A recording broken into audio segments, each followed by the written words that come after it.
Welcome to the AirCon Vault, recordings of the live streams from Airigle's audio conference. These are made free thanks to our sponsors: A Sound Effect, Game Audio Learning, Kilohertz, Audio Kinetic, Sound Cuts, Sugi, Boom Library, Sound Warriors, and Airigle's, the online home for audio people.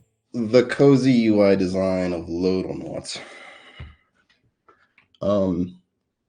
I've been editing this presentation for literally up until the last minute.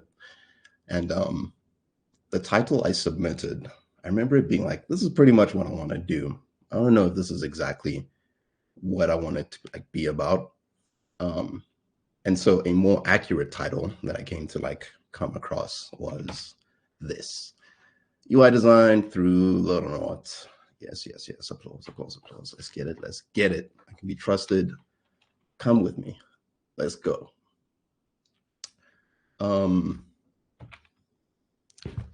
So you are approaching me to learn UI design. Mukate kuru no ka? I am definitely the person to take you on this journey. So just have faith in what we're doing. Just trust the whole process. Who am I, you ask? My name is Ulysses. I am from South Africa. I was born in Zambia. A bit of personal facts about me is you can basically see everything that I'm about in this one picture. So I consider myself quite a snappy dresser. I'm very interested in clothing and design and silhouettes and color and all of that. I like to dress well.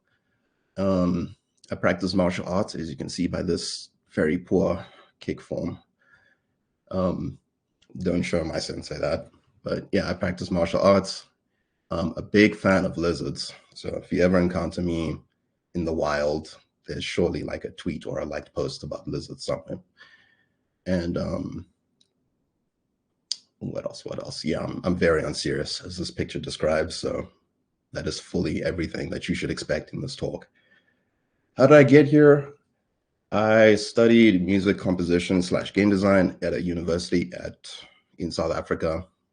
And somewhere along the line, I was like, you know what, let me just merge the two because I love gaming and audio so much.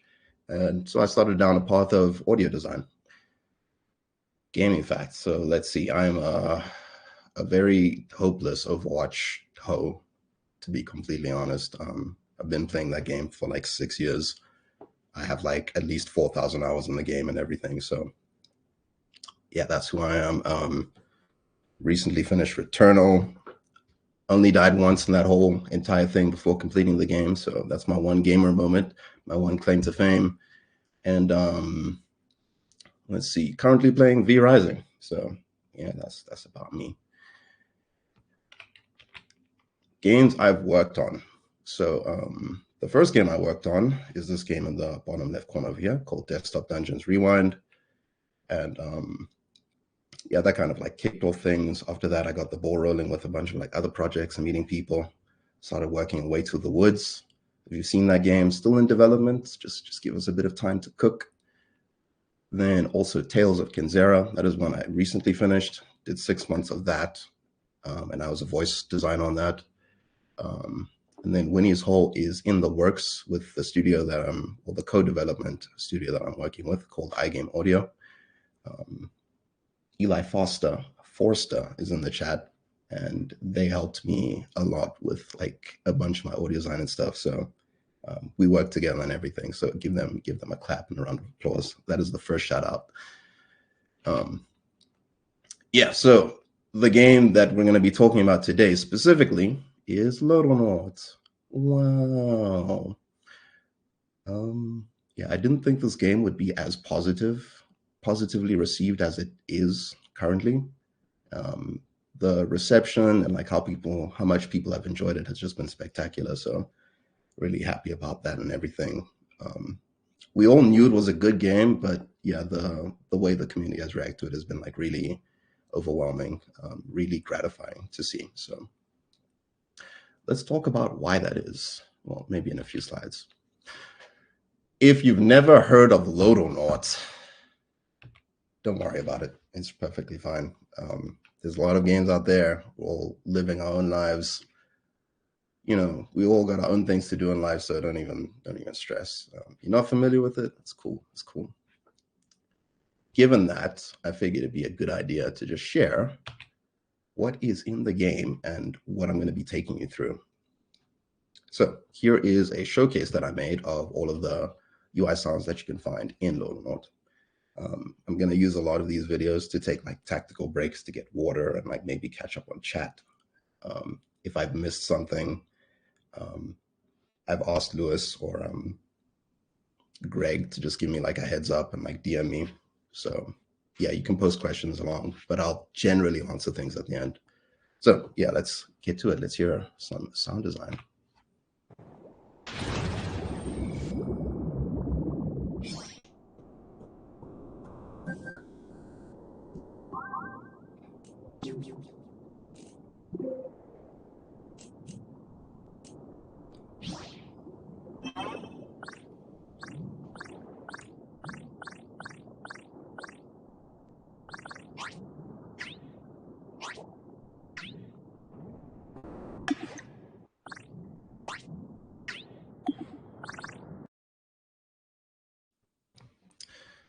Yeah, so that's that. Just a small snippet of like the whole ecosystem of what I came up with for Loddlenauts and everything. Oops.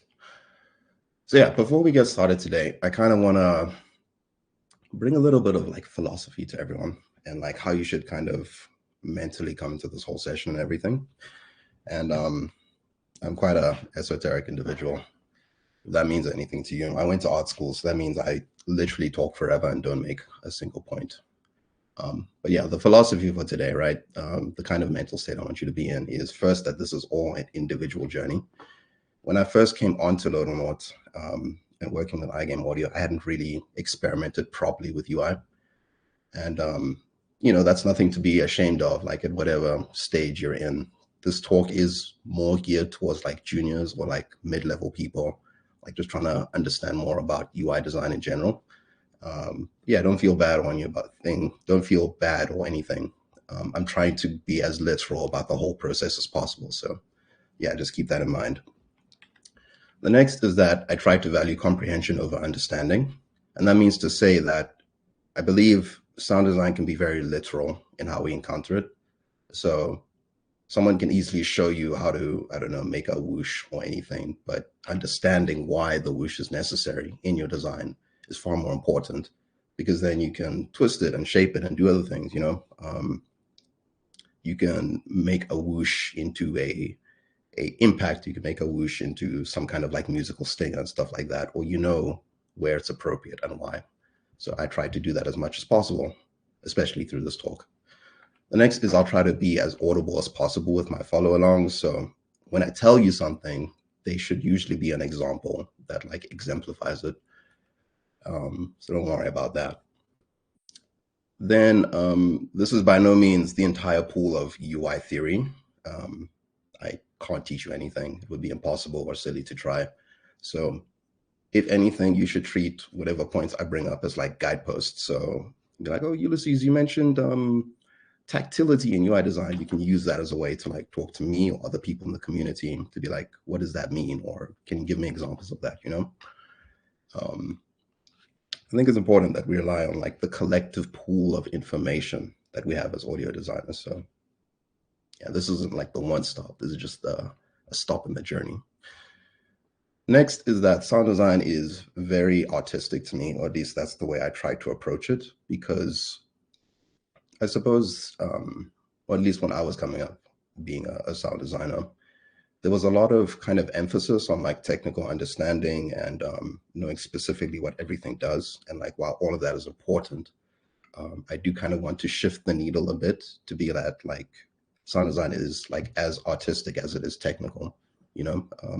It's important that you kind of treat this process as like, I don't know, a sense of feeling or emotion and everything that you can rely on and like replicate, or at least try to replicate. And in that sense, you know, like I don't look to sound designers exclusively to understand like how to do sound design. You can find it in like how a jacket is designed, or when a chef is like trying to make a meal or something, you know, all of these processes that connect us as humans on like what it means to be creative or emotional or just make something you care about is all connected. So I hope you kind of approach that, what I'm speaking about, in a similar fashion. And then finally, innovation, which is kind of like a cursed word, if you ask me, because people seem to, or at least I see a lot of rhetoric around it being that to innovate means to like create from scratch, or like make something entirely unique that's never been heard before, but it doesn't really make sense to me, because I believe innovation is an awareness of the history of everything that has happened up until that point, right? Either in like that specific discipline or like adjacent to it, and so on and so forth. The detail that you're able to like pick out and like tease out of information to make it like that much more tactile, visceral to people. The mimicry that we do to kind of like replicate ideas, and then finally just reveling in the chaos of it, you know? Like, I could try and make something, and even if it isn't perfect or it isn't one-to-one, that difference should be celebrated, because that's just moving in a different direction. It's like all of my human artistic experience coming through like a new type of sound or idea and everything. The only way you could really like recreate something perfectly, I believe, is if someone shows you like deliberately. And even then, you'll probably like change a few things just because you feel a certain way. That's a lot of words. The takeaways for today is I want to give you the tools to walk through life like day by day. I hope you've been following the Kendrick Lamar and Drake beef. Basically, I want to help everyone define your artistic intention. I want to help you collect and document your creative resource references and how that works. I want to make everyone aware of the morphable parts of audio and UI design. I want to extend to everyone a methodology of sound production that you can take away and use to make your own abstract UI sounds and everything. And then I had planned to do some literal sound design examples because it's like the full circle of the process and everything. But I'm not going to lie to you, there are like 90 slides here. So kind of racing against the clock with everything here. So time to monologue. I hope you all are enjoying the JoJo references, all of the memes. A flash of brilliance on my part, if I do say so myself. So let's talk about creative research. Oftentimes when we come across any type of project or artistic idea, right, we all come across the dreaded blank canvas. And I think one unifying idea of why this thing is so daunting is the fact that a blank canvas in like anything that you're trying to do just has so many possibilities, and your mind kind of struggles to figure out ways of like, what is the starting point, or what am I actually trying to do here, right?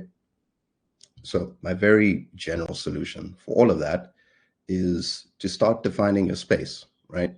So how you do that is you basically start with a question and then you seek an answer for it, right? And now let's take this from a very macro perspective.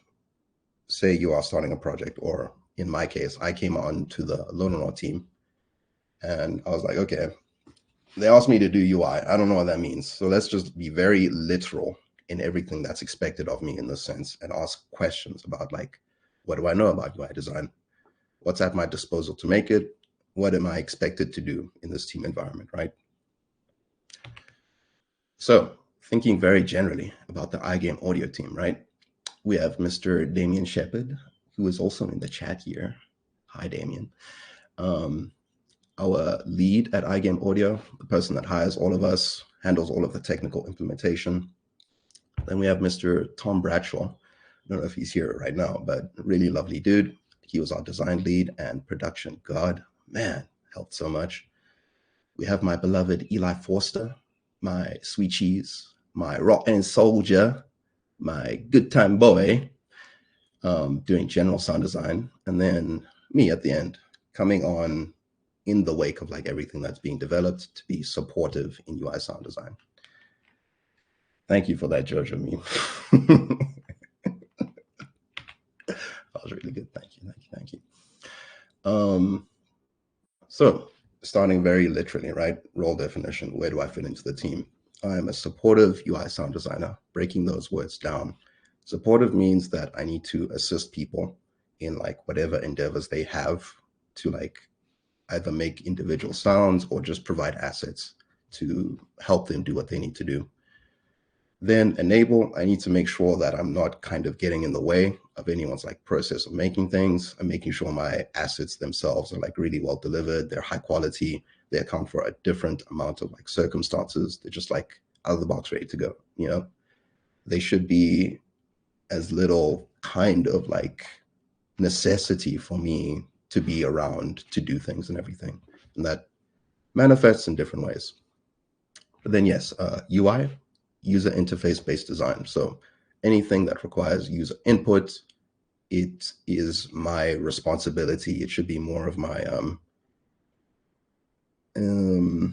just general responsibility to be aware, keep my finger on the pulse of everything that revolves around user experience and user interface design in the team. You know, other people are going to be concerned with everything, so I have to be making sure that I'm like very specific and particular about everything, even if it's not as important in the grand scheme of things.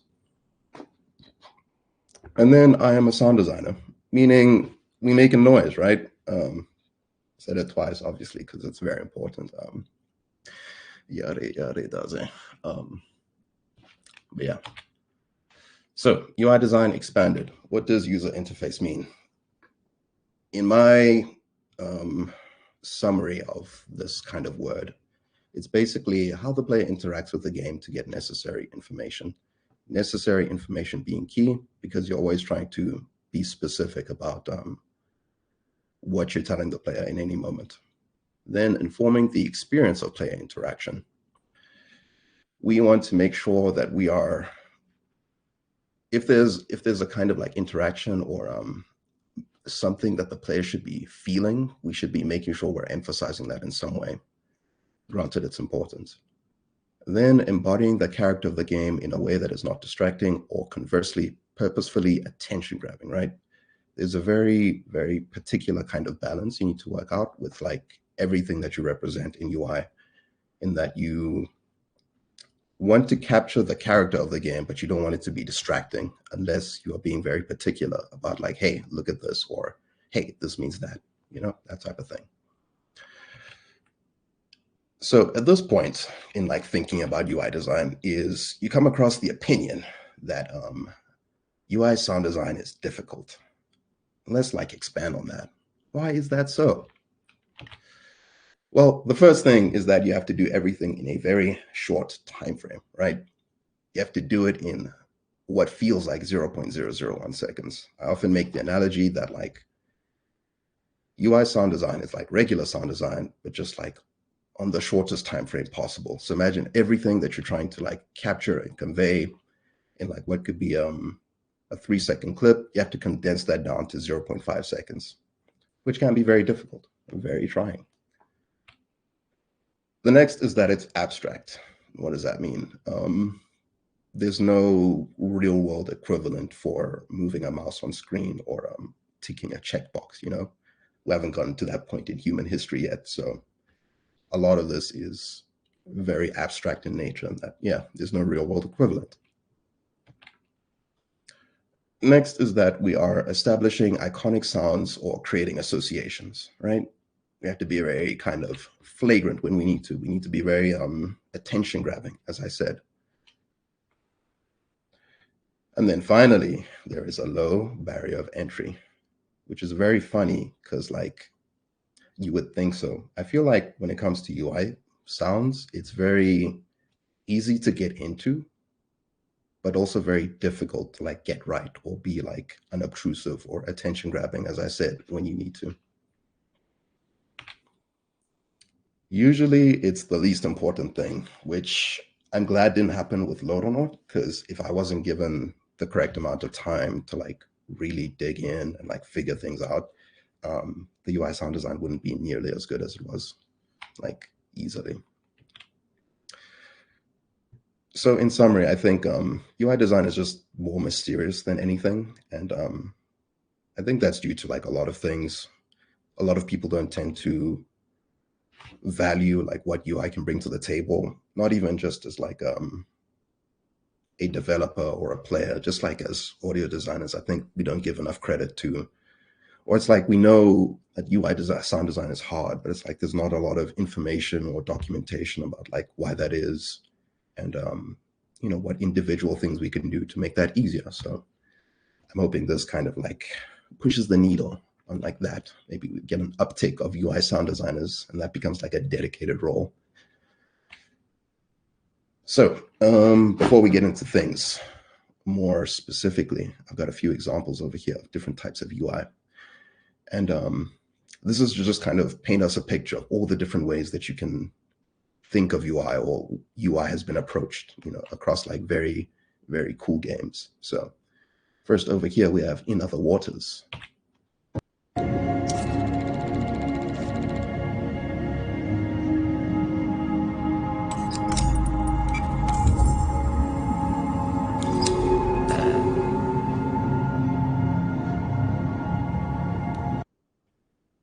Yeah, and I described that game as very techy and delicate. What's really interesting about In Other Waters is how the game is like virtually revolving around UI, because it's like a game about, let me not go into descriptions, we don't have that much time.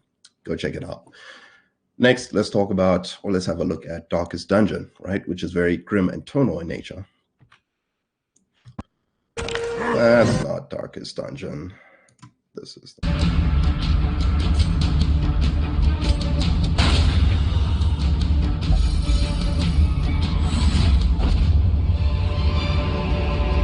As victories mount, so too will resistance. Yeah, shouts out to Power Up Audio. I love this game, man. Literally one of my favorite games of all time. Okay, and then next, let's look at Mortal Kombat 1. Please, everyone, claps in the chat for Angela. That's the homie right there. Let's have a look at what they did.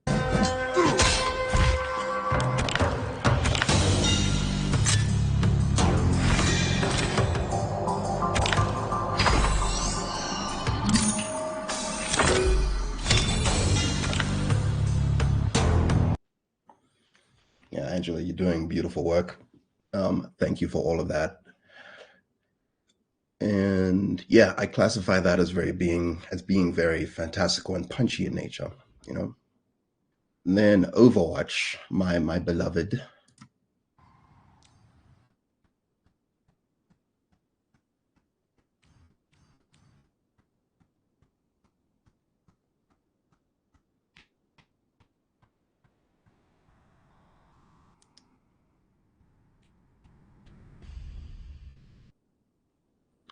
Yeah, Overwatch is very kind of futuristic and sublime.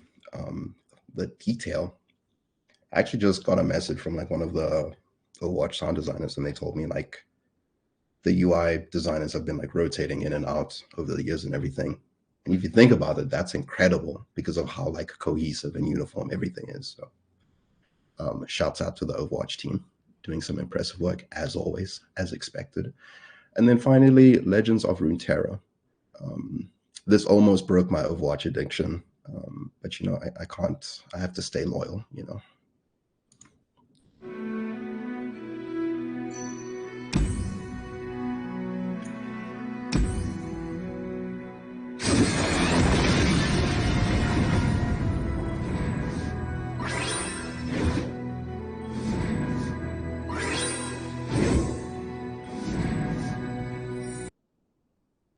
Damn, Overwatch video was muted. I apologize for that.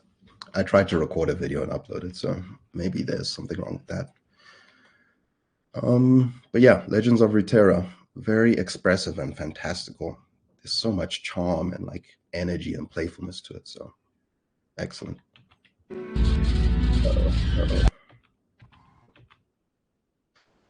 So after getting all of that understanding of like all of the different ways that you can do UI, right? I started thinking to myself, what does the team want specifically? And this is always like a good thing to do. Obviously, not just the audio team, but collating all of the information that the dev team feels about like what the UI should be in this kind of space. And these are the notes that they gave me. They want it to be cute, playful, and toy-like. They want it to be tactile, satisfying, brain tickling, have some like ASMR feature to it. Should be techie, maybe retro, some bleeps and bloops. A bit clean, crisp, and smooth, musically and like harmonious in nature. Soothing, relaxing, and meditative. So if you're looking at this list, probably thinking, yeah, this all makes sense. This is cool. I can work with this. Until you start designing things, you're like, what does any of this mean? What does this relate to? Like, where do I put any of this information, right? And this is when it becomes important to start compressing all of this information, distilling it, right? And this is how you come up with your creative pillars. The idea of a creative pillar to me is to focus your intent. It's a way to set a benchmark of investigation and just give you like some waypoints in like the fog of war of like how you're engaging with your material, right? So the point in all of this is to be as very direct and like specific as possible. I think 3 is always a good number. Just be like, these are the 3 things I'm overall aiming for, and then like break down what those 3 things could mean. So for me, the UI of Loddlenaut had to be playful, tactile, and techie. So the playfulness speaks towards inspiring pleasantness in the design. It needs to be characterful in its approach. So giving a lot of character and like memorability to everything that happens, or as much as possible, at least. There needs to be a tactility involved in everything. One of the key references was always like, use the Nintendo Switch. We really like how the Nintendo Switch UI is working and everything, and like using Nintendo games. So I was like, okay, there's an element of like playing with toys that's apparent in this, and the team wants some physicality in like the sounds that they're making. The next thing is make it kind of techie. Everything should have a computery digital sheen to it. Not everything necessarily, but as much as possible. You know, a lot of the UI in the game relies on interacting with technology. So the kind of texture of like all of the sounds need to have this originating from technology feel. All right, so after you've done all of that outlining and defining your space, next comes investigation. So I find collecting resources are a very useful way to make sure you're not reinventing the wheel with anything that you're making, right? My general perspective is that like if people have done it before, you should rely on that information instead of closing yourself off from it. So throughout this Loddlenaut process, I would pick a reference and then arrange those references into 3 different types of ideas. The first I'm going to bring to your attention is a primary source. And this is basically your thematic and intention baseline. You're basically picking a game that encapsulates, it doesn't have to be a game, but for ease of use, you're picking a game and you're making sure that as much of your creative pillars align to this primary source as possible. So it becomes like a baseline of like what you want to do. You can have more than one primary source, but I think sticking to one is like the simpler way to go. Then you have a secondary source. And the point of a secondary source is that you're trying to contrast ideas in your primary source. It's the idea that like your primary source hasn't covered this one area and you found something that speaks to this on a deeper level and in a way that kind of extends the idea of like what you're trying to do, right? So I guess I'll make an example as we go along. But that's the general idea. You want something that contrasts your primary source, and for your secondary sources, you can have like maybe, I don't know, 3 to 5, I suppose. 2 is a good number as well. Then we have our tertiary sources, and these are isolated examples and ideas that speak towards like very specific ideas that you may want to include. So yeah, those are birds. Those are hardy-daws. I believe in Australia and the UK, they call them bin chickens. So don't mind them. They're just hanging out. Also trying to learn about UI design, you know? So yeah, tertiary examples, tertiary sources. Isolated examples, and it could be like a hard eater, for instance. It could be some isolated sound that you've come across and you're just putting in your like reference library or anything.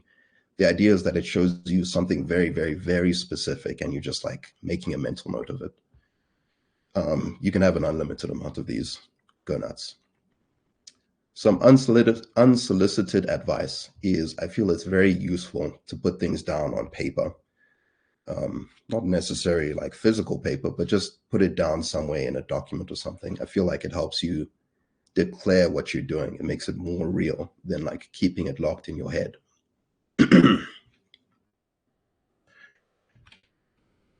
So you might be asking yourself, how do I engage with a reference? And my opinion is that you should have strong opinions. And I'm going to call out the audio community low key here. I love that we're all positive and everything, right? But sometimes you got to just love what you love or hate what you hate. So you think, I don't know, some kind of like noise sounds incredible. You should put that down and hold that close to you and expand on why you feel that way. And some people will be like, no, that sound is awful. And you'll be like, I hear you, but you're wrong. And I love it. You know, do not let, you know, this specter of like, I need to maintain like what is the correct way to do audio kind of hold you back in how you pick your references or the kind of ideas that you try to engage with. I think it's very important if we all have very strong opinions on whatever we find in our like regular life and like just try to incorporate that into our work. You know, there's no shame in liking something that everyone hates or hating something that everyone likes. It's very particular to you and lends itself to the innovation principles I was talking to. So in practice, when I think about engaging with a reference, most of the time I'm putting on a video and I'm writing down two things. Writing down what I know as a player of that game, and I'm writing down what I know as an audio expert. Emphasis on expert. Do you treat yourself with the same kind of like respect and authority that you have as like anyone else would, you know, even if you're a junior, even if you're starting out and it's your first time or anything, recognize that this is a position in which you are saying that you know what you're doing, and you should fully lean into that if you want to make like something truly special or you're trying to learn something, you know, don't discount yourself. And then, so yeah, basically what you're doing is documenting what you like to bring into your design. And then you're also documenting what you want to omit. And let's go through some examples of that. So the game that I referenced primarily for Loddlenaut is this game called GNOG. And I'm not going to go through the text on the right. That is just for like your interest if you want to read through like my very specific notes. And yeah, let's have a listen on what GNOG sounds like.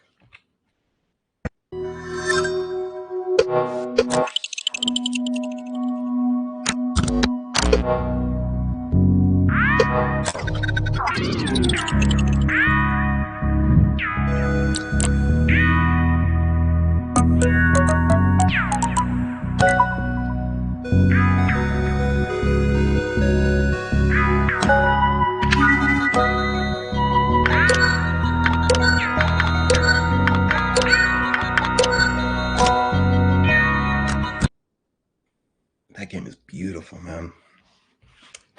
Spectacular.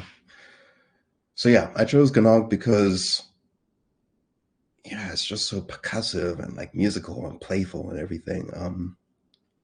It was just like perfect for like the kind of vibe I would overall want to achieve in Loddlenaut. So I kind of just hit all of the marks of like what my creative pillars were. And so I use it as a reference. I don't think it's entirely necessary to have all of your creative principles met by a single source, but you know, it's useful, as we've all heard, but like the Loddlenaut gameplay when it does. But this brings us to like the point of secondary sources, right? So if a primary source doesn't hit all of the marks, a secondary source very much can. And so yeah, let's talk about Grapple Dog for a bit. So the reason why, or at least from my remembering this, Damien might correct me, one of the reasons why iGame Audio was approached to do Loddlenauts, just general audio, was because they heard Grapple Dog and they were just very impressed by all of the different ways that audio appeared in the game.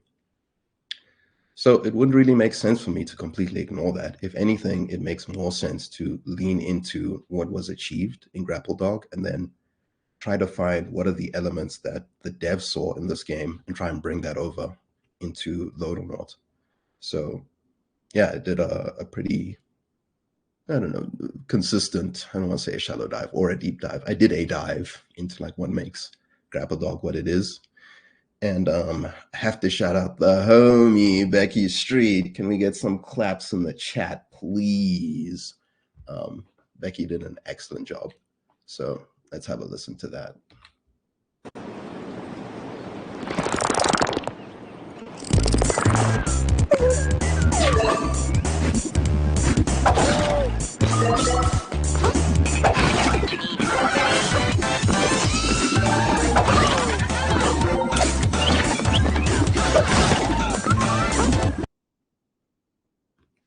Yeah, there's a lot of good vibes and I don't know, just raw skill in Grapple Dog's conception, like all across the board, implementation-wise, sound design-wise, super impressive. So yeah, when I looked at Grapple Dog as a secondary source, I was like, what does this add that I want to bring to Loddlenaut? And I was just like, they know tactility really well. They have like all of the charm and personality there.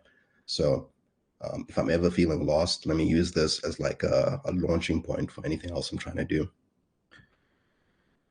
Okay, and then this is another game I came across, Pikmin. And staying true to form with what I mentioned about having strong opinions. Let me tell you, I'm the biggest hater. No, I'm kidding. I don't dislike this game and its sound. I feel it's very chaotic and I don't fully vibe with it like as just a player, but I do feel like I know why it is the way it is and I like still agree with the approach. It feels very chaotic because the game is like pretty out there in my opinion. So the audio design kind of lends to the play and so on and so forth. That said, I didn't pick Pikmin as a reference specifically because it like does what I wanted to do. Rather, the way that they handle all of the computer sounds in the game was something I was like, okay, I can definitely latch onto this and use it. So let's have a look at this.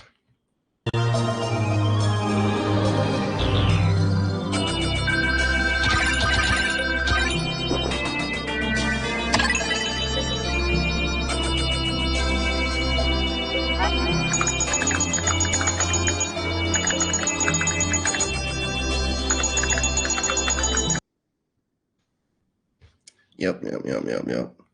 That's that. Yeah, let's move on. Okay, so then tertiary sources, right? Sorry, I'm seeing one of my lectures from universities here. Looks like all of that crying in masters actually paid off, didn't it, Kieran? So tertiary sources, right? At some point in my looking for stuff to use in Loddlenaut, I was like, you know what really banged? The PlayStation 2 startup effects. I was like, yeah, let's have a look at all of those. And I found a bunch of these designs that specifically relate to you coming into the experience of like playing the PlayStation, you know? I was really just captivated with like all of the tones and like atmospheres and pads and stuff. So that became a very specific tertiary source. I was like, I don't know when or where, but I'm going to get something similar in the game for Loddlenaut that is similar to this. So let's have a listen to that.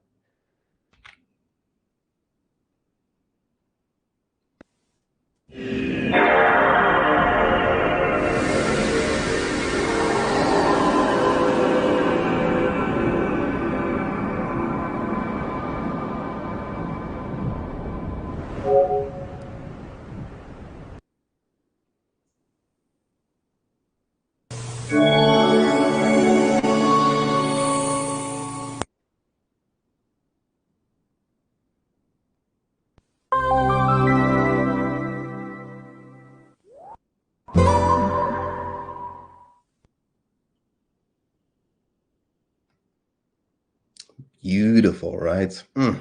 Pure bliss. When they were cooking up a storm back in the day. And then, of course, I have to mention like the Nintendo Switch and Wii. Couldn't actually find a video on it, but you know, the iconic click sound or snap sound. And yeah, if you just have the time to go through their UI, it sounds incredible. Okay, so from establishing your creative references and everything, next comes the analysis part of everything. How do you make what you don't know? Riddle me that, Batman. I think it comes from analysis in a way that is very, very particular. So I didn't know specifically, like I hadn't really encountered spectral analysis. I'd kind of just been like, I don't know, brute forcing all of my sound design up until that point. I'm like, this is kind of right. But I feel like if you are able to identify and pick out specific elements of like what makes a thing, you start being able to like use it as like morphable elements that you can use to like make things, right? So I want to take some time to just say that when you're doing spectral analysis, make it fast with 2 T's. And that is frequency, amplitude, space, time, and texture. Let's see if we can do this. What I'm going to do now is go into some examples of sounds where I was trying to specifically apply all of these different ideas, and we'll have a listen and I'll talk through it a bit. So the first thing is frequency response. And yeah, I feel like being very aware of like the different kind of frequency bands that you can play with, or like trying to design for that frequency band, gives you like an immediate kind of reception towards something you're trying to make, right? So in the audio community, we tend to like speak about things and like, oh, you should pay attention to the lows, or you should pay attention to those high mids, man. They're very harsh, you know. And for me, you kind of just need to figure this out for yourself, and then like, you know, just work off a basis of like what you're trying to work with. I don't believe there's like a canonical decision of like what these different areas are, and if there are, that's my bad. But this is what I tend to think of when I think of like designing for a low frequency sound.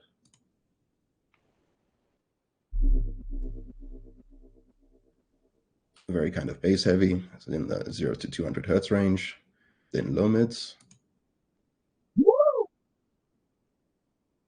then high mids,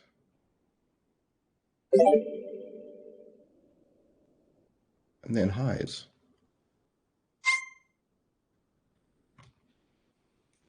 Right? And yeah, a lot of the times I would be thinking like, okay, I need to have this specific type of interaction. Let me try and design specifically for this band, and then move on from that. And then pitch. Pitch is hugely important in general, I think, but I think it's very useful in particular when concerned with like UI design.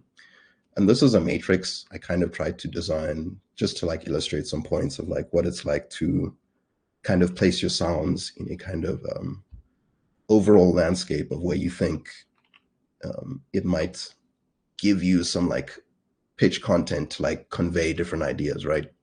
Create some associations and whatnot. So I'm not going to go through like how music theory and all of that would work, but the thing you'd be looking out for is frequency and fundamental tones in the overtone series and whatnot, right? Have a look at that to like understand more of like what you can do to like play with pitch in your UI design. But to give you like a general idea, right? If we think of tone as a single frequency, so like one of these peaks over here on this graph, right? Tone is just a single definable and even frequency response. It'll have a fundamental tone and then overtones that resonate along that thing. So single tone. I would then make a UI design and have that in mind. Like, let's just make a UI with a UI cue with just tone in mind.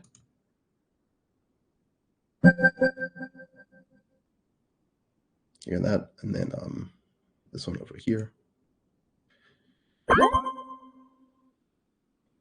Cool. So after I'd done something like that, I'd be like, okay, what does it mean when we have UI cues that engage with more harmony, right?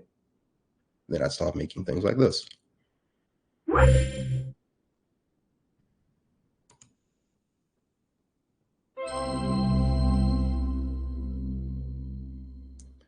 Then I'd be like, okay, so harmony in this context, meaning many definable and even frequency responses. There's a lot of like integer theory and like how everything coalesces, but you know, it's the harmony, not specifically one tone, that's important. And then I would go, okay, what is the opposite of that? Maybe dissonance. Like how can I use dissonance to like create different kinds of effects? And I could do something like this. Or like this.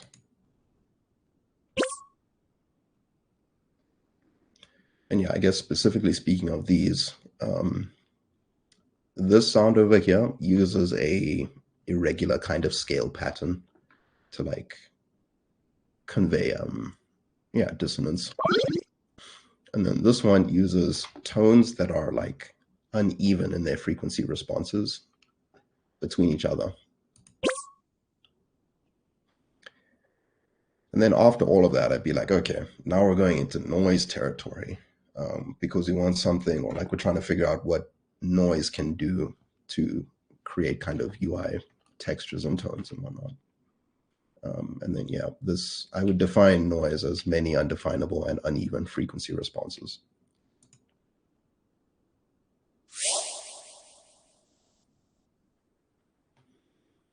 Yeah, so this is like the kind of graph that I would set up. I will speak towards how all of this is very like cyclical in nature when making like artistic products and everything. And yeah, so don't worry about being like, I need to make this individual thing and then it needs to make sense on this graph. It's like, it's a whole cyclical process of like, I've made this thing, I'm going to go back and revise it. Let's see how it fits in this graph and so on and so forth. But yeah, this is just a good way I found to like mentally see like where everything is in the whole ecosystem of sounds. Let's have a quick aside. Because we're talking about Loddlenauts, something that I realized that is integral to conveying like different types of emotions or ideas was just very useful, is the idea of shrunk musical patterns and pitch curves. And I classify those as kind of gestures in pitch, right? So you can have ascending lines, you can have descending lines, you can have ascending, descending, ascending lines. There's any types of ways that you can handle kind of like pitch as a gesture, where you have either individual tones that you're playing with. Case in point, this shrunk musical pattern over here. And the idea behind that being that you get a long musical line of tones that you play, and then you just shrink it down. So if it occurs over 2 seconds, you shrink it down to occur over 0.5 seconds, right? And pitch curves in the opposite direction is doing the same thing, but kind of like trying to bend them, or being more gradual in the pitch intonation of individual sounds.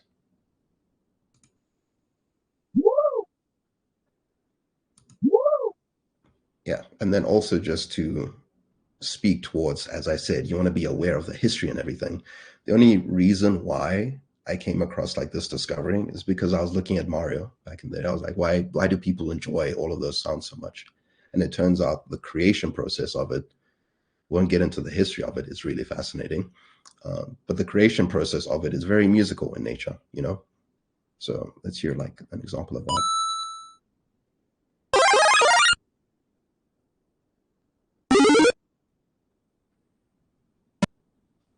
Exactly. So there's a lot of like shrunk musical patterns that occur in Mario. And I'm like, why not just use that? You know, it works, people love it, so on and so forth. The next is amplitude. And in this sense, we're speaking about the envelopes of sounds. And yeah, when it comes to envelopes, you're just broadly speaking thinking of the parameters that are involved with like creating envelopes, right? So you're looking at the attack, decay, release, sustain, and hold of all of your audio objects and whatnot. I will mention that it's deceptively difficult to get right. Again, very easy to make sound bad, really difficult to make sound good. And yeah, the three kinds of things you generally try, or I try to pay attention to, were transients, having something that has a really short attack and release. Then stabs, a short attack and a variable release or variable hold. And then pads/ramps, having a long attack, long release, variable hold, or decay.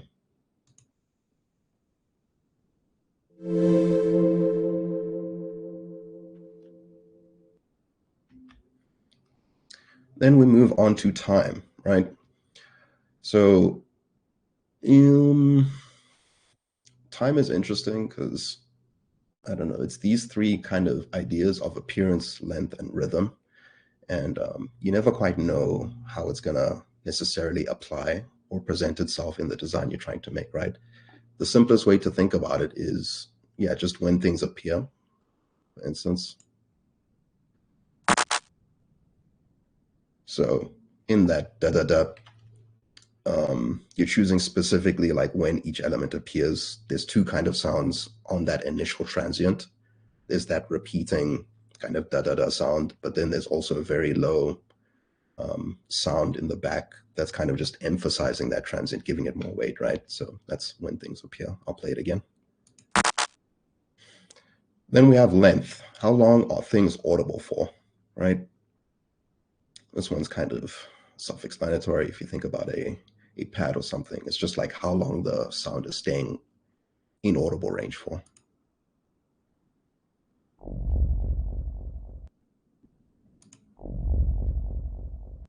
Apologies, that sound is like really low gain stage, but yeah, it's a very like low evolving noise.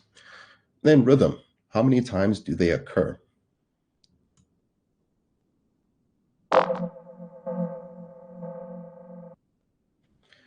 So for that sound in particular, it was a oxygen low kind of warning. And I was very adamant that it needed to be like in time and like almost kind of musical in its design. And like through many iterations, we kind of all just settled on having it appear like this, where it's like you have an initial pulse and then subsequent pulses that decrease in volume.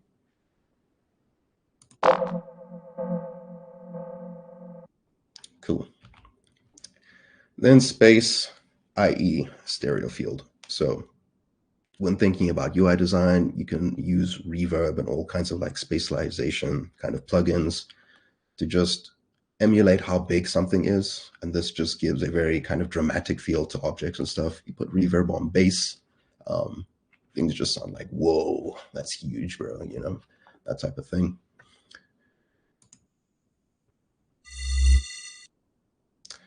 All right, I have to make a point that I didn't, or rather this talk has been evolving for quite some time for me.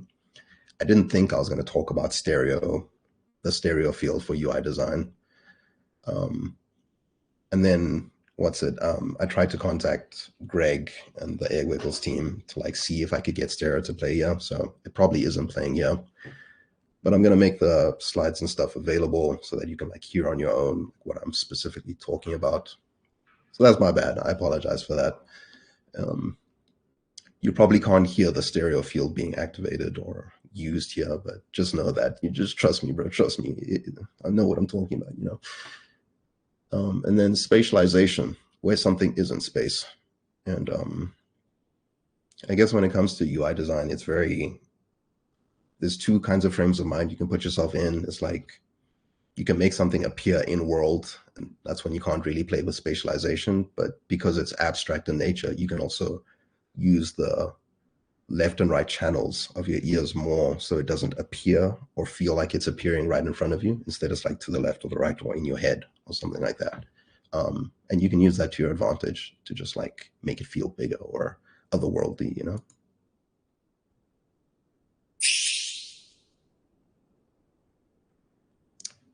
Yeah. Then the next one is movement. So I didn't actually get a chance to use movement in Loddlenaut. And I don't know, I just didn't see the need for it necessarily. And I guess that's also just case to point that you don't necessarily need to use or engage all of these things that I'm making you aware of, but just know that they're at your disposal should you choose to use them. I would very much like to see someone use position and panning as a creative effect for some kind of UI design. But just to speak about that a little bit, we can have single movement when a sound is moving from left to right or right to left in your ear. We can have dual movement, moving from like the center channels to the side channels or vice versa. Or you can have atypical movement when you move from the right to the mid or from wide just specifically to the left. So yeah, just keep in mind like all of this stuff is available to you, and like as long as you're aware of the elements, you can definitely push UI designs in like different directions. Then texture, right? I find texture very difficult to kind of like speak about just because it's like such a gestalt matter of engaging with sound, I suppose. And so yeah, I was, lurking as I do on Airwills, and I found Nia Hansen put up this quote about like what texture means to her when like designing sounds. She said, the timbre, the primary feeling of the sound, the material nature of the detail. And this was describing ways to create magic spells and everything. And I was like, that's that shit. I like that. For me, speaking about texture is basically the sum of a sound moment as opposed to defining it by its parts, right? Sometimes you come across sounds or ideas and everything that are just so holistically like involved that it's hard to break them down in these like previous categories that I've mentioned. It's a lot easier to kind of go to a source that like puts on a kind of textural element as opposed to trying to design it from scratch. You very much can do that, but I think it's important to keep in mind what is the texture of a sound, because it gives you a lot of polish, ear candy, or the integral elements that you might be missing from just trying to design everything yourself. So if we're speaking about texture, I try to break it down into two categories, and that is like emotive and kind of functional qualities, right? So to me, emotive qualities are describing, say you come up with a sound or like a select or hover or a swell or something. You're like, this is good, but I need it to feel more disconcerting. There are different ways that you can add that onto it, or sounds can encapsulate all of these different feelings by way of like all of their parts as a whole, as opposed to like the individual parts, right? So for me, when I tried to design disconcerting sounds, I came up with like this. A more gleeful sound would be something like this. A warmer sound would be something like this. And then functional qualities, as it applies to like texture, are things that have like almost real world equivalents. So sometimes I'd be asked to make something a bit more tactile, and I would come up with something like this. Personally, I would want to design something that sounds more piercing, and I was like, what would that sound like? And then I'd be like, it'd be really cool if I could add some like liquid kind of textural elements onto a sound. And then I'd come up with something like this.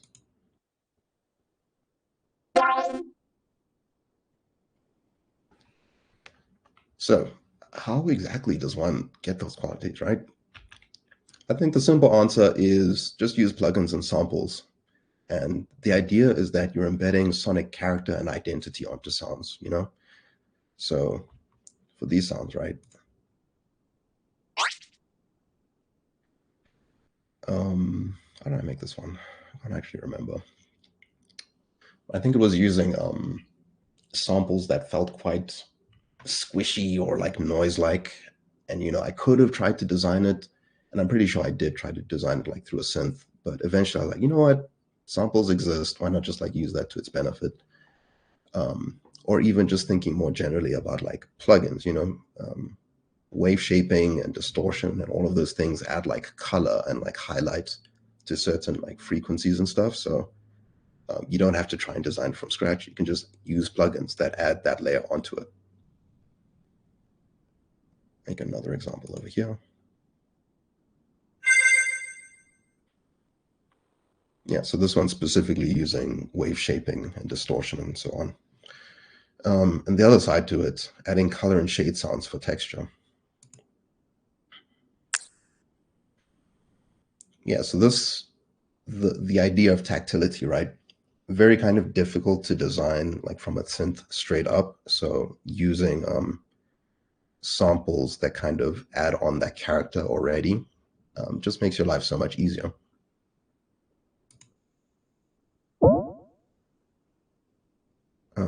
Same thing here. I think I used a lot of like chorus and ensemble to kind of like try and smooth and like make the sound like bubble a bit in its appearance. Let's hear it one more time. Yeah. 1 hour left. Sorry, 1 hour and 5 minutes into this. We're almost done, kind of. So mix and edit. The final point in all of this is that to make sounds, you need to apply kind of like mixing and editing approach to what you're doing beyond like the mixing that would appear in a game to like make the whole sound experience cohesive, you know? As sound designers, it is very important, I think, to engage like what it means to like mix your individual sounds and like pay special attention to everything. And I believe mixing and editing to make a good sound relies on these three elements. So the first is ingredients. You gotta make sure that like what you're bringing into a sound is a good sound choice. You know, it's appealing to listen to, or it fills a special kind of emotive quality in what you're trying to design.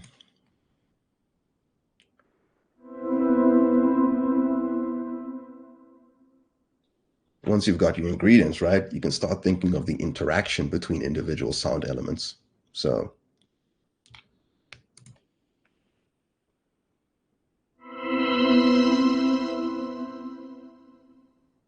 having that initial sound be a pad and then having another sound be more abrasive in nature and like just slot in underneath kind of the sound creates a good interaction between the whole cohesion of that whole sound.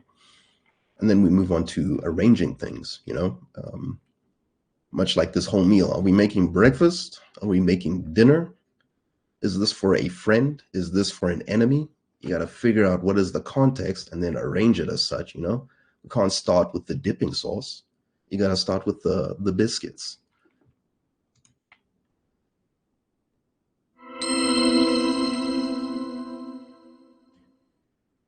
And then you keep all of these things in mind, you mix it all together, you get something like this.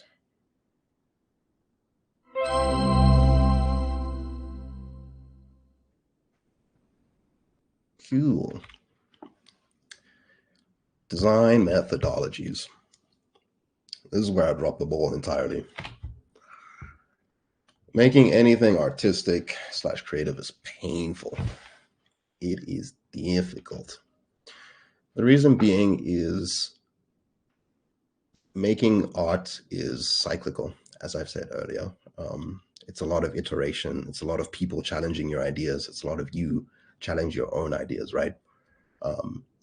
You keep making choices and you start wondering to yourself, am I making the right choice? And, you know, I feel like the overall answer is yes, because designing is just making the right choice constantly, right? And let me expand on that. How does one actually make the right choice? Like, which castle are we going to? Going to the left that's sunny, the one that's dark and gloomy? Could be any of the two. How do we know which is right? My overall opinion is you just need to make a choice. It doesn't really matter. And here's my line of reasoning. Creativity / innovation is rooted in choices, right? Choices are real. Indecision is not real. So you need to base your work in reality to make the right choice. The right choice reveals itself when you A, execute a plan, or B, make the wrong choices until you learn what makes the right ones. In essence, you shouldn't be afraid to make choices or waste time. you should just keep going until like you've arrived at something. Even the time that you feel is wasted can be useful in some other way that maybe you're not aware of or hasn't revealed itself yet. So if you're like, I don't know how to make UI sounds, it's like, yeah, so does like everyone else. Just like do it, man. Trust me. I think another aspect of this is that like, because UI is abstract, there are no real correct answers necessarily. There are just correct questions. I used to start off in Loddlenaut being like, how can I make a cozy UI sound? And when I started trying to do that, I was like, oh, this is too broad of a question. There's too many answers. It doesn't actually have a link to my original question. Instead, I would start trying to ask myself, like, why is Nintendo's UI so satisfying? And I'm like, oh, it's tactile. What does tactility mean? It means using clicks and buttons and objects that like are very clicky or buttony in nature, you know? And that gives me a smaller space of the blank canvas to kind of define and use and figure out. So this is my next point. When it comes to designing UI or abstract UI, I think it's very useful to kind of have a method. And beyond that, you should have a method that lends itself to the kind of approach that you're trying to go for, right? So if the answer you're looking for is abstract in nature, use a method that makes developing abstract material easier, not harder for yourself. These are the two kinds of approaches I generally see people using in the broader sound design community, myself included. The first is goal-based session, and this is a very linear artistic creation process, in my opinion. And it's when you do something like, I'm going to sit down for an hour, and I'm going to assign 40 minutes to designing and 20 minutes to mixing and editing, and you have a very specific goal in mind for yourself. Like, I'm going to make some like really cool swell or sting or something like that. That's perfectly fine. But if you're still in the exploration phase, or like you're still trying to figure out what it is that you can do for this particular sound, or it's like not vibing well with people, I try to then lean into being more thematic in nature. And I think these thematic soul sessions are like very useful in that sense, where like you're essentially having a jam session where you have 4 split sessions. You split them into 15 minutes, you make 10 minutes, set aside 10 minutes for design, and then 5 minutes for cleanup. The usefulness in this activity is that it's multi-pointed artistic creation, and that you can expect to come up with like a lot of ideas that then later you can maybe arrange. So for instance, if I was making a kind of select sound, I would go along this process, give myself some abstract design goals and be like, okay, this select needs to be very clicky in nature. This one, I'm going to try and squash whooshes into transients. This other one, I'm going to use a synth to make everything. And I go along that process and come up with a bunch of output at the end. I'm like, okay, I really like this material, or I like this specific idea I came across when like handling this idea. Let me try and bring that into an overall design. I think what's important for this kind of soul session is that you try to treat the sounds with as much care as possible. If you want this material to be useful at the end of the day, you need to do a lot to kind of make sure it's like easily useful, because it's not fun, for instance, to have a whole source session and then like it's a whole sausage file and you can't actually pick it out or use anything. It's a lot easier if like you've correctly named or organized all of this information, so that when you're like, I need a transient of some kind, you can go to your transient library and just put that into your sound as quickly as possible, you know? And then I suppose staying focused while exploring is another key point of trying to have these thematic source jam sessions, where you tell yourself, you know what, no matter what, I'm just going to make transients. I'm just going to make swells. Do your best to not get distracted, and do your best to make something that's interesting, and then move on from that idea entirely after your 15 minutes. And yeah, to close off, these are not hard and fast rules. These are just like ideas to like, I don't know, get you going. This is not like how I approached it.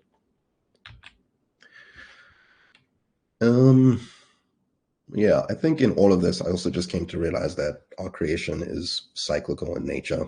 And to say that, I mean that the answer needs to justify the question, and the question needs to justify the answer. So you might start off with a question that's like, how do I do X? And you come up with 1, 2, 3, 4 as an answer. And then you look at that like, well, I was asking a numerical question, or an alphanumerical question, or just alpha, whatever. I was asking a question that would necessitate letters as an answer. Why do I have numbers? Then you take those numbers and you're like, okay, how would the question make sense of like this number answer? And you start reforming that question. Then as you engage with this question and reflecting on it, you might be like, actually, I realize the answer is like more along the lines of this. And so, you just try to create a synchronization between like your questions and your answers. I know it's not the easiest thing to explain, and I've tried to do it with like multiple people, but that is just generally how I feel about like art creation, because you're constantly like making something, reflecting, and then going back to making it, and then reflecting, and so on and so forth. At some point, it obviously needs to end, and I guess that's more of a choice for you. But I think in this whole process, some like key points I realized is that you need to come up with answers and not assumptions. So if you ask yourself a question of like, how do I make select noises, don't be like the first answer is like the one that's correct. Just like make a bunch of them, spend some time away from it, come back and be like, oh, this is the answer I'm going to go with. Then it's in your best interest to lean on iteration.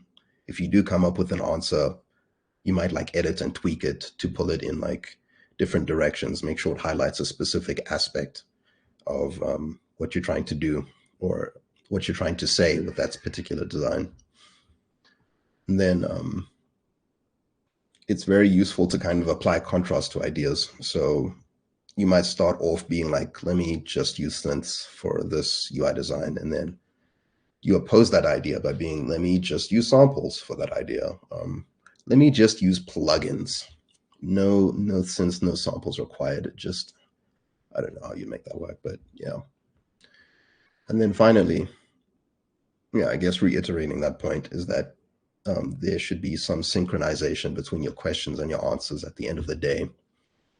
And I feel like a lot of what we do as like artists or people that make artistic products can be emotionally driven. And you don't need to discount that feeling. When you see all of these like presentations and even like what I'm doing right now, I didn't arrive at like all of these answers from the get-go.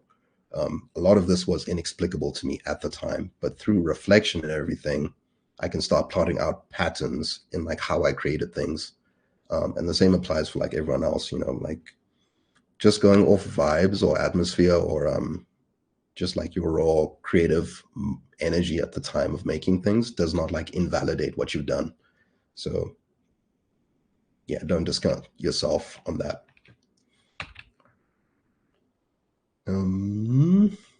Yeah, I guess like the final kind of idea, I'm going to start like wrapping things up, is this idea of design sheets that I use to place and declare my intention, as I said, similar to making your own art resources or references. I think it's useful when like you have a specific goal in mind for like a design that you're trying to make, and then like plotting out like what your method is going to be, and any personal notes that like change the perception or the output that you might end up with at the end of the day, right? So you could start off with a goal of, what do I want to achieve with this design?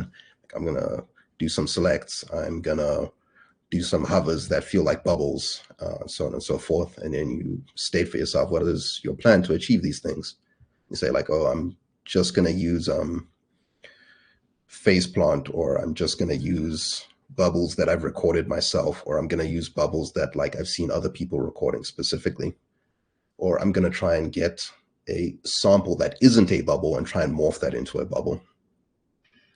And then you add on your personal notes, that is anything noteworthy that impacts your design. To be very candid about all of this is I wouldn't always do design sheets.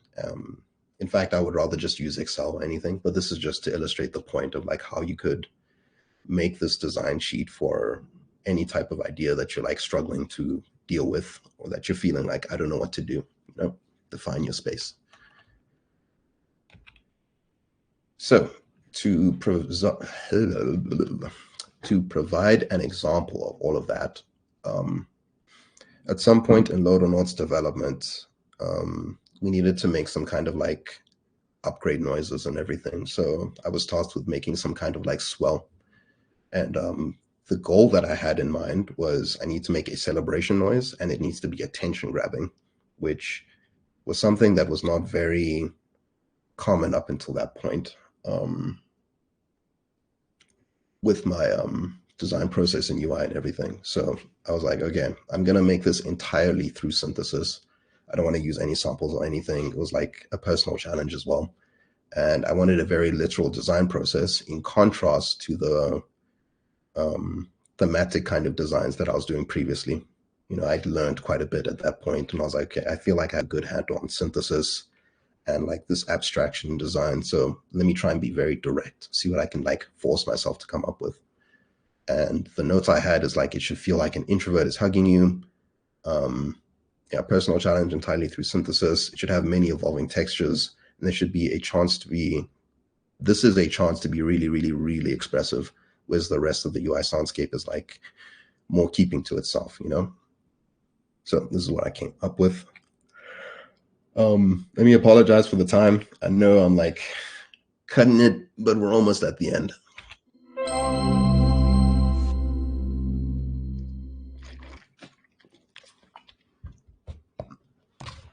So yeah, that was like what I came up with. And just to show you, I had a failed attempt at first. And through the process of being cyclical and iterating and everything, I managed to move from this failed attempt. Sorry, that was very successful. That was too cool. This failed attempt to what ended up being the final design.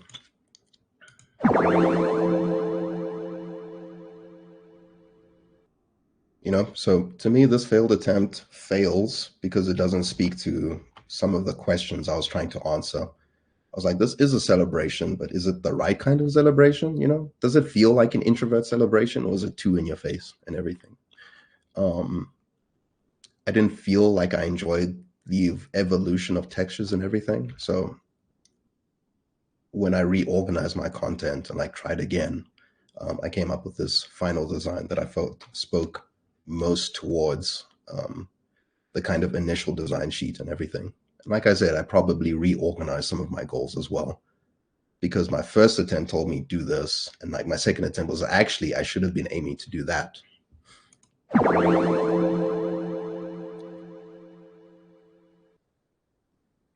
Yeah, exactly. Thank you for pointing that out, Annie. The nuance of that major 7th chord in the final design, you know, it's the major 7 feels a lot more subtle and like warm and like, ooh, what's going on here? More mysterious, I suppose.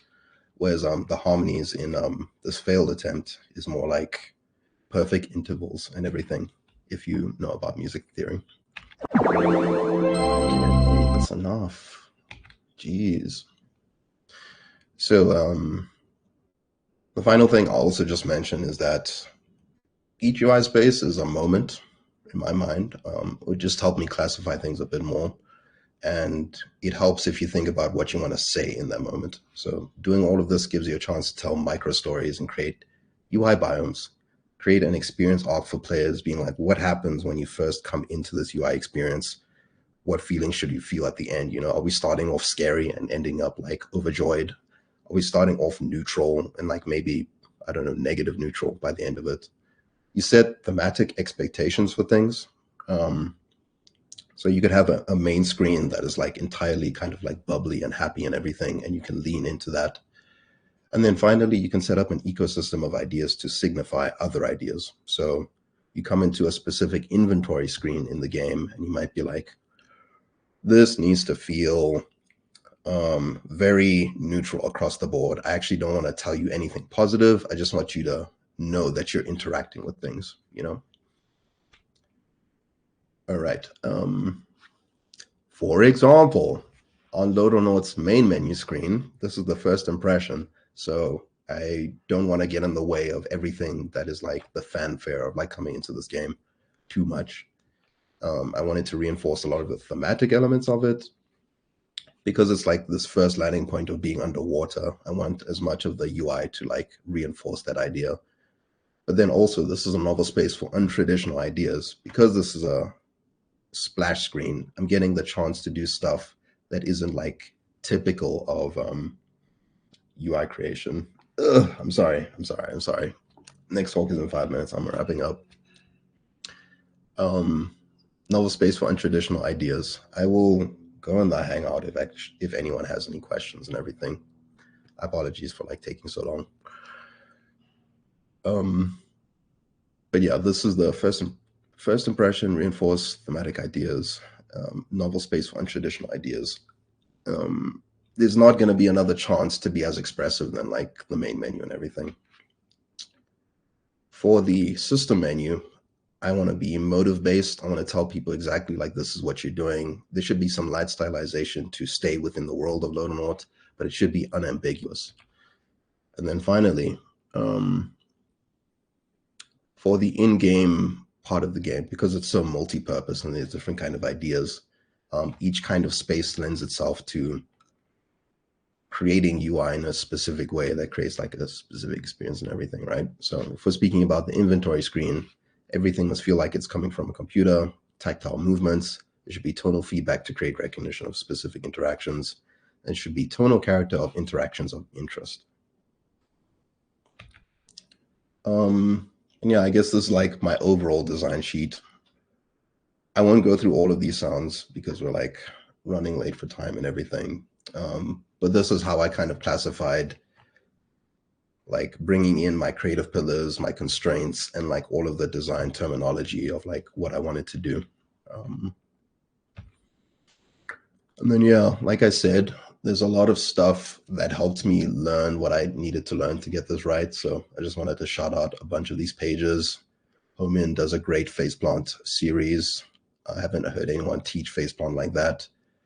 Negativist teaches Vital a lot of isolated ideas. Noah Citron works at Bungie, does a lot of signal processing design, which is super useful. Of course, Aftertouch Audio, and then Marshall McGee doing us the Lord's work of providing general sound design ideas to us all. And my God, that is it, folks. Thank you for staying tuned. I apologize for going over time. I've literally been racing to try and make sure this is as cohesive as possible, giving everyone as much information as possible for like how to tackle like UI and everything. So I hope it's useful. If it's not, please do just hit me up. I'm more than willing to expand on everything. And yeah, just to summarize everything that we've done here, I hope that you have a good idea of what it means to do creative research, or at least a starting point of creative research. And that is defining your ideas, drafting resources, and how to analyze, and a general awareness of UI design and its techniques, setting goals, using design sheets, and literal design examples that I've attached in this slide. So if you want to go over some stuff and like see some more examples of me like being very literal about like what you can do to make UI, that is attached in this slide presentation, everything. Rapid fire, I want to thank AirCon for having this free online conference, because like people like me struggle coming up, not having enough money or resources to do things. So everyone that's contributing, everyone that's here in the chat, speaking to everyone, I appreciate all of you. I appreciate the effort that you go through to speak to everyone and be as welcoming as you are. Big thanks to the AirCon team for not putting this behind like a pay barrier and everything. Special thanks to my homies. This is just a small collection of them, but I have to say big ups to them. Troop Gamage is my mentor. Angela is a really cool friend that I've just met. Catherine Stark was my first sound design friend. And then Eli has been my partner in crime for ages. So I feel like I should have a Funk Master Flex, like dropping bomb soundboard or something, but that's me. Peace to every crease in your brain, kids. We are at the end. I'll be in the streets. Peace and love to all of you. Cheers. Thank you for paying attention. Goodbye.